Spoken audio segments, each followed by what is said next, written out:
नमस्ते प्यारे विद्यार्थियों, गोविंदगढ़ महाविद्यालय द्वारा चलाई जा रही ऑनलाइन कक्षाओं में आप सभी का एक बार फिर से मैं दीपक कुमार, सहायक आचार्य हिंदी, आप सभी का हार्दिक अभिनंदन करता हूं, स्वागत करता हूं।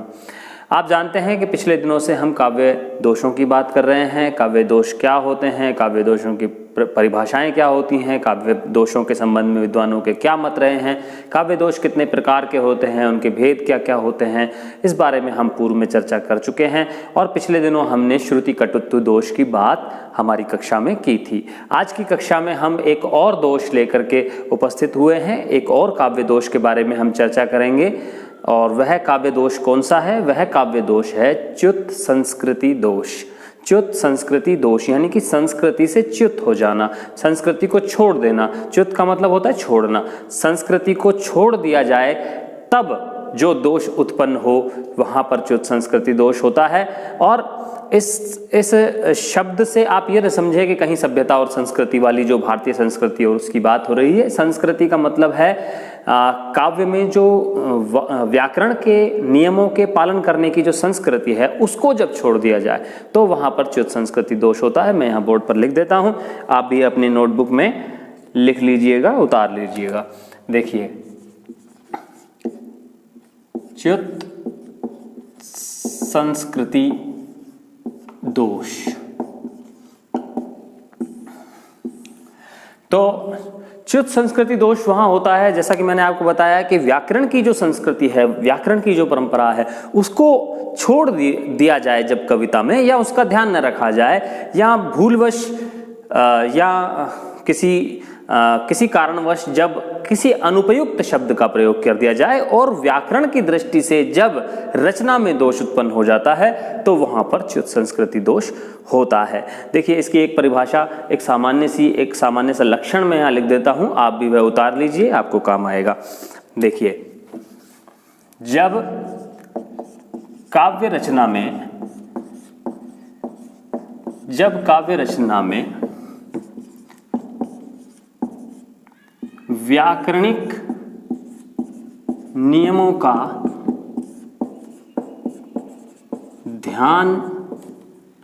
ध्यान न रखा जाए अथवा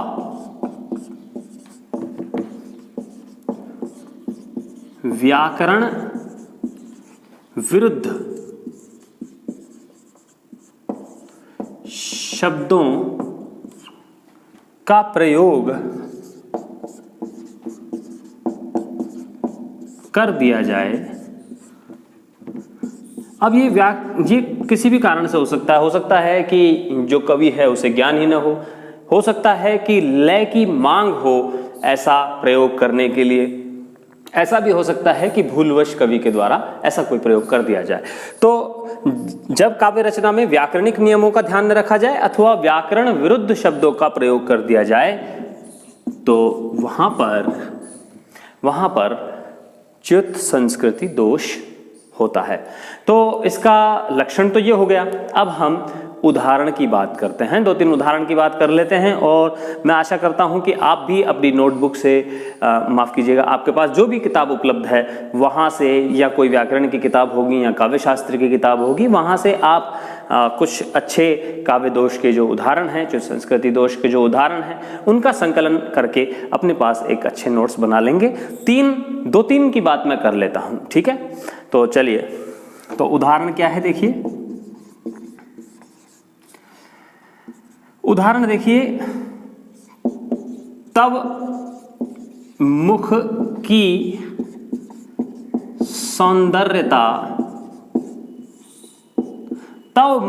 सौंदर्यता देती है आनंद। आप एक ही लाइन में लिखिएगा, मैं 2 में लिख देता हूं क्योंकि जगह नहीं है। देती है आनंद। तब मुख की सौंदर्यता देती है आनंद। तो आप पहचान पा रहे हैं कि यहां पर कहां व्याकरण का दोष उत्पन्न हुआ है, व्याकरण की गलती कहां पर है, व्याकरण के विरुद्ध कौन सा शब्द प्रयोग हुआ है। तो देखिए, यहां पर एक शब्द है सौंदर्यता। सौंदर्यता अशुद्ध शब्द प्रयोग है। क्यों?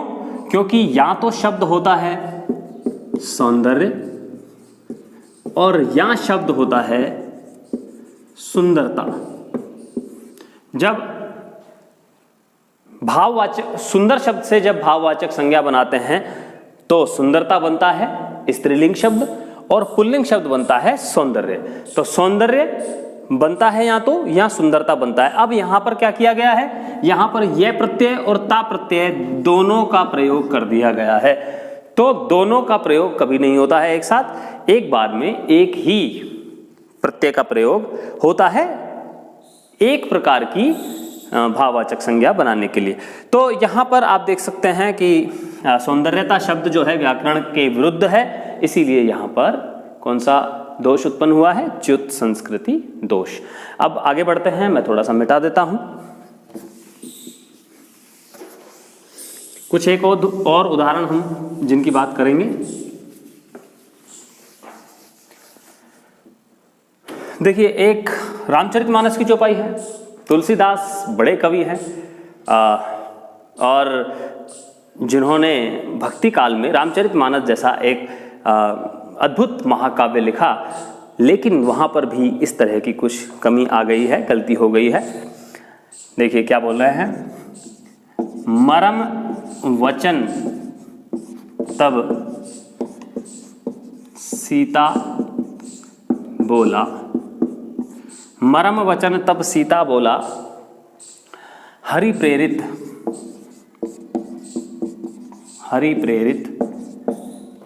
लक्ष्मण मन डोला। मरम वचन तब सीता बोला, हरि प्रेरित लक्ष्मण मन डोला। हरि प्रेरित लक्ष्मण का मन भी डोल गया जब मरम वचन मतलब हृदय को स्पर्श करने वाले कटु शब्द जब बोले, किसने, सीता ने जब बोले। तो मरम वचन जब सीता स्त्रीलिंग है, लेकिन यहाँ पर बोला शब्द का प्रयोग इस प्रकार से किया गया है कि ऐसा लगता है कि ये किसी पुल्लिंग संज्ञा के द्वारा यह शब्द प्रयोग होना चाहिए था, लेकिन क्रिया का जो प्रयोग हुआ है वो पुल्लिंग में हुआ है और जो कर्ता है यहाँ पर वह, या जो संज्ञा है यहाँ पर वह स्त्रीलिंग में है। तो इसीलिए यहाँ पर लिंग का प्रयोग उचित न होने के कारण व्याकरणिक जो अशुद्धि है वह उत्पन्न हो गई है और यही कारण है कि यहाँ पर च्युत संस्कृति दोष उत्पन्न हो गया है। एक और देखते हैं, यहाँ देखिए, ये मैथिली शरण गुप्त जी की पंक्तियां हैं जो मैं लिख रहा हूं। सखी नील नभस्सर में उतरा, यह हंस आहा, यह हंस आहा, तरता तरता।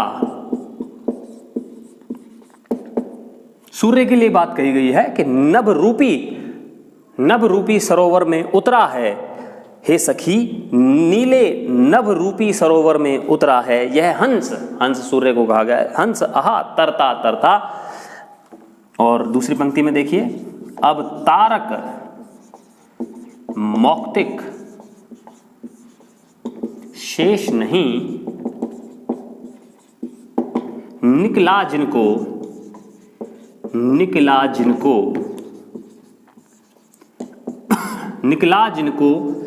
चरता चरता। अब गलती कहां है, अशुद्धि कहां हुई है? देखिए, व्याकरण के अनुसार व्याकरण में जो क्रिया है, हंस के लिए क्रिया आती है चुगना, वह मोतियों को चुगता है। देखिए, अब तारक मौक्तिक शेष नहीं, तारे रूपी मोतियों को वह चुगता चुगता होना चाहिए था, लेकिन यहां पर कवि ने कह दिया है निकला जिनको चरता चरता। अब उसके पीछे एक कारण है बड़ा, यहां उन्होंने तरता तरता शब्द का प्रयोग किया, तो हमारे यहां पर जो छंद की एक परंपरा है, उस छंद की परंपरा में तुक का बड़ा महत्व होता है। अब तुक जो है तरता की चुगता से नहीं मिलती है, तरता की चरता से मिलती है। तो तुक का निर्वाह करने के लिए उन्होंने इस शब्द का प्रयोग किया है। हालांकि जो चरना शब्द है वह जो पशु होते हैं, जो हमारे घरों के जो पालतू पशु हैं, गाय है, भैंस है, बकरी है, ये तो चरते हैं, लेकिन जो हंस है वह चरता नहीं है, वह चुगता है। इसीलिए यहाँ पर जो शब्द चरता चरता शब्द का प्रयोग गलत रूप से कर दिया गया है, अशुद्ध प्रयोग कर दिया गया है, और यही कारण है कि यहाँ पर व्याकरण का ध्यान न दिए जाने के कारण च्युत संस्कृति दोष उत्पन्न हो गया है। तो लाइट भी चली गई है और थोड़ा सा अंधेरा भी हो गया है। आज की कक्षा को हम यहीं विराम देते हैं। कल की कक्षा में फिर से एक और नए दोष के साथ हम बातचीत करेंगे, हमारे इस बिंदु को आगे बढ़ाएंगे, और आशा करता हूँ कि आप अच्छे से समझ रहे होंगे, पढ़ रहे होंगे। बहुत बहुत आभार, धन्यवाद।